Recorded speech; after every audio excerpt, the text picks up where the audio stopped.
Good morning, ladies and gentlemen. We are standing at the tomb of the unknown soldier in Arlington National Cemetery. The President of the United States is here to pay tribute to the nation's honored dead, 17 years after the end of the World War. And now, the President's wreath is being laid at the base of the tomb of the unknown soldier. And now, the wreath of Mrs. Roosevelt. And now the President is turning, and he's coming back right alongside of us, and will make his way into the amphitheater, where in a few moments he will address the enormous crowd which is gathered there to hear him this morning. I now have the honor to present the President of the United States.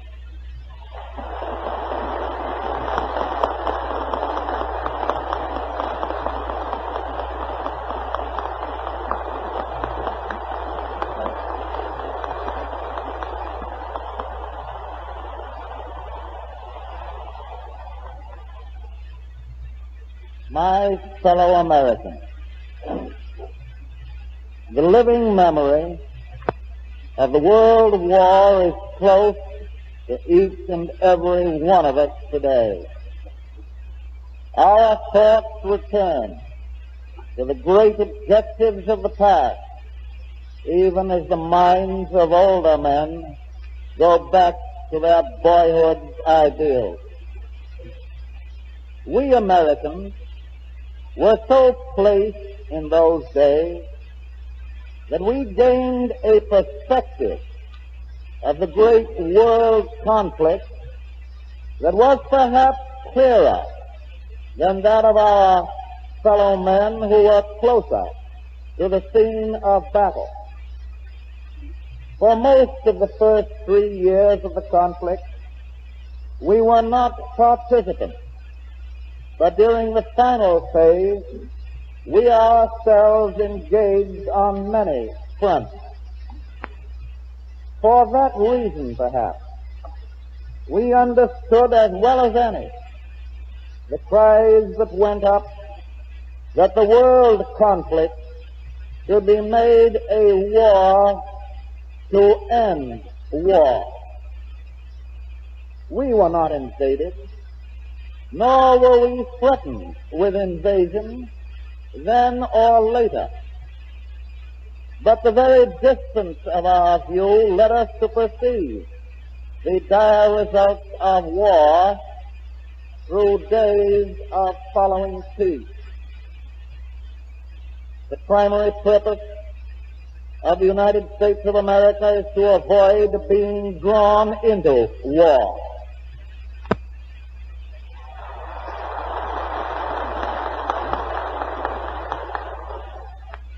We seek also, in every practicable way, to promote peace and to discourage war.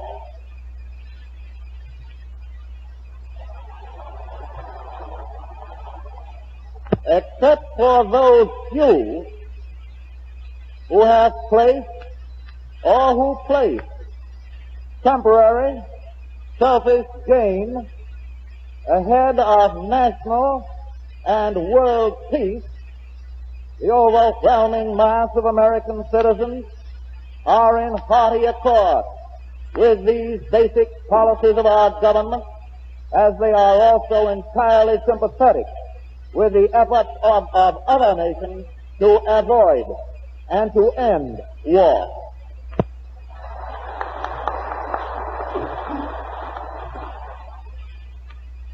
So, my friends, that is why we too have striven with great consistency to approve steps to remove the causes of war and to disapprove steps taken by others to commit acts of aggression. We have either led or performed our full part in every important attempt to limit and to reduce world armament. We have sought by definite acts and solemn commitment to establish the United States as a good neighbor among nations.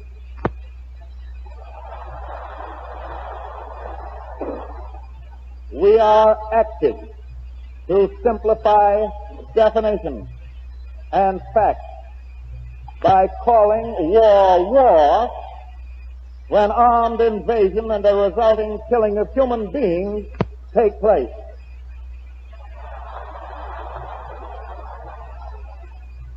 But though our course is consistent and clear, it is with disappointment and sorrow that most Americans confess that the world's gain thus far has been small. I would not be frank with you if I did not tell you that the dangers that confront the future of mankind are, as a whole, greater to the world and therefore to us than the dangers that confront the people of the United States by and in themselves alone. Jealousies between nations continue. Armaments increase. National ambitions that disturb the world's peace are thrust forward. And the most serious of all, international confidence in the sacredness of international contracts is on the wane.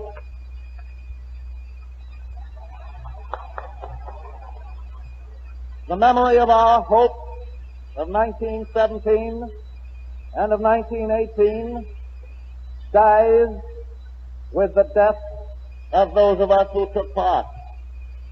It is therefore your sacred obligation and mine, by conscious, definite effort, to pass that great memory on to succeeding generations. A new generation, even in its cradle or still unborn, is coming to the fore. The children in our schools, the young men and women passing through our colleges into productive life, have, unlike us, no direct knowledge of the meaning of war. They are not immune to the glamour of war, to the opportunities to escape, which may come from a new war, must lead, for those who survive it, to economic and social collapse more sweeping than any we have experienced in the past. While therefore we cannot and must not hide our concern for grave world danger, and while at the same time we cannot and must not build walls round ourselves and hide our heads in the sand, we must go forward with all our strength to stress and strive for international peace.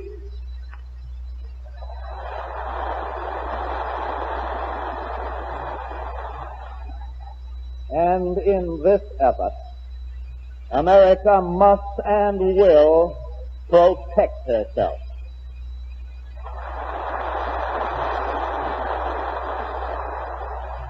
Under no circumstances will this policy of self-protection go to lengths beyond self-protection.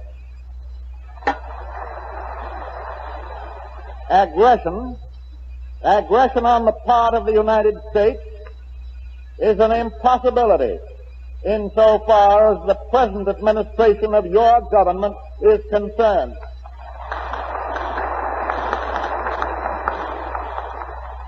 But defense against aggression by others, adequate defense on land, on sea, and in air, is our accepted policy.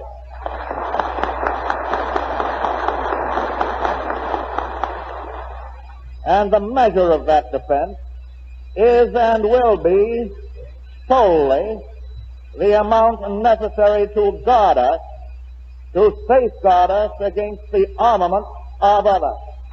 The more greatly they decrease their armament, the more quickly and surely shall we decrease ours. In many other fields, by word and by deed, we are giving example to the world by removing or lowering barriers which impede friendly intercourse. Our soldier and sailor dead call to us across the years to make our lives effective in building constructively for peace. And it is fitting that on this Armistice Day, 17 years late, I am privileged to tell you that between us and a great neighbor, another act cementing our historic friendship has been agreed upon and is being consummated.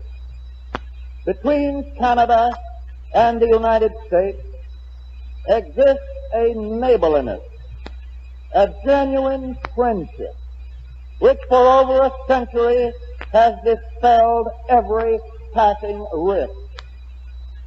Our two people, each independent in themselves, are closely knit by ties of blood and a common heritage. Our standards of life are substantially the same. Our commerce, our economic conditions rest upon the same foundation. Between two such people, if we would build constructively for peace and progress, the flow of intercourse should be mutually beneficial and not unduly hampered. Each has much to gain by material profit, by spiritual profit, by increased employment, through the means of enlarged trade one with the other. And I am therefore happy to be able to tell you, almost in celebration of this Armistice Day, that the Canadian Prime Minister and I, after thoughtful discussion of our national problems, have reached a definite agreement which will eliminate disagreement and unreasonable restrictions, and thus work to the advantage of both Canada and the United States.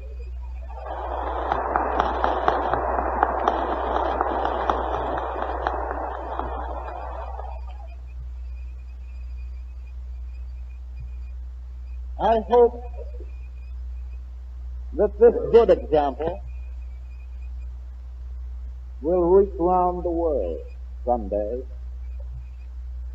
For the power of good example is the strongest force in the world. It surpasses preachment. It excels good resolution. And it is far better than agreement unfulfilled.